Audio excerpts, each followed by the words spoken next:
এই ইনসাফকে বিট করবে।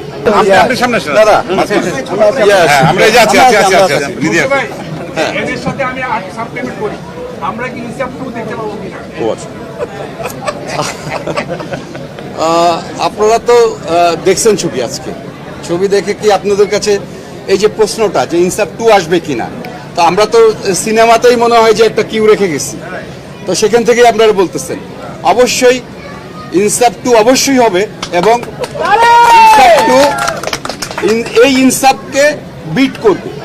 এই ইনসাফের থেকে অনেক ভালো, অনেক বেশি অ্যারেঞ্জমেন্ট, অনেক ভালো গল্প এবং অনেক ভালো টেকনিক্যাল হচ্ছে যে সহযোগিতা নিয়ে আমরা ইনসাফ 2 আসব। এবং আমরা মনে করি যে এই ইনসাফ ছবি দিয়ে আজকে শরীফুল রাজ যে অবস্থানে গিয়েছেন, তো আমার কাছে মনে হয় না যে শুধুমাত্র ঈদের ছবি কারো দখলে থাকবে, একজনের দখলে বা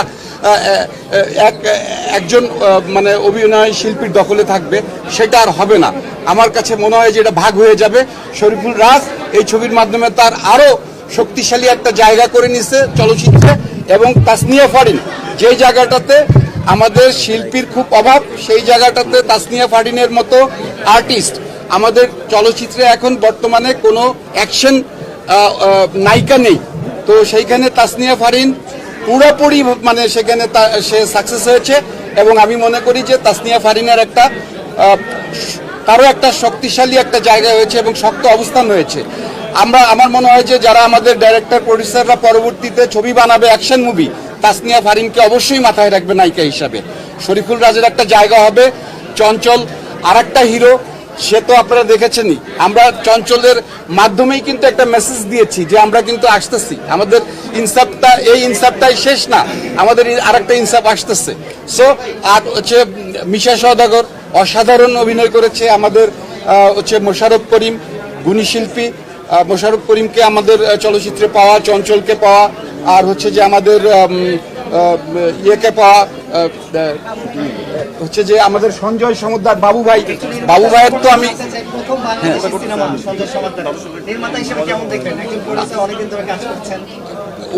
সঞ্জয় সমদ্দারকে আমার দেখা হয়েছে যে ও কলকাতায় কাজ করেছে জিতের মতো একটা বড় আর্টিস্টের, তার নিজস্ব ছবিতে, এবং জিৎ আর্টিস্ট ছিল, তো জিতের মতো একটা বড় আর্টিস্টের ছবি, যেহেতু জিৎ প্রোডাকশন চঞ্চলের উপরে আস্থা রেখেছে, এই জন্য আমরা সঞ্জয়ের উপরে আস্থা রেখেছে জিৎ, সেই জন্য আমরাও সঞ্জয়ের উপরে আস্থা রেখেছি।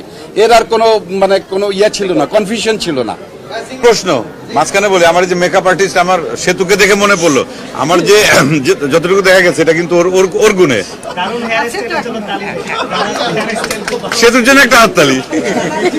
আর নিধি ব্যাকগ্রাউন্ড স্কোর করেছে নিধি এই যে আমাদের আর্টিস্ট, আমার আর এক ছোট ভাই জাহিদ তুরিন, আর তুরিন হচ্ছে আমাদের কস্টিউম ডিজাইনার। আমাদেরকে তো কম বেশি সবাই দেখে চেনে, ওদেরকে চেনা উচিত। আরেকটা সুসংবাদ হচ্ছে যে আমাদের সিঙ্গেল স্ক্রিনে আগামী সপ্তাহ থেকে আমাদের অলরেডি 40টা হলে আমাদের মুভি চলবে, এবং আরো সিঙ্গেল স্ক্রিন আসতেছে ছবি নেওয়ার জন্য। সো আমরা আগামী সপ্তাহ থেকে ব্যাপকভাবে আমাদের চলচ্চিত্র সিঙ্গেল স্ক্রিনে চলবে। দর্শকদের আহ্বান করি বা তাদেরকে দাওয়াত দিচ্ছি যে সিঙ্গেল স্ক্রিনে দেখার জন্য, যারা মিস করছেন ইনসাফ দেখার জন্য, তারা সিঙ্গেল স্ক্রিনে দেখতে পারবে।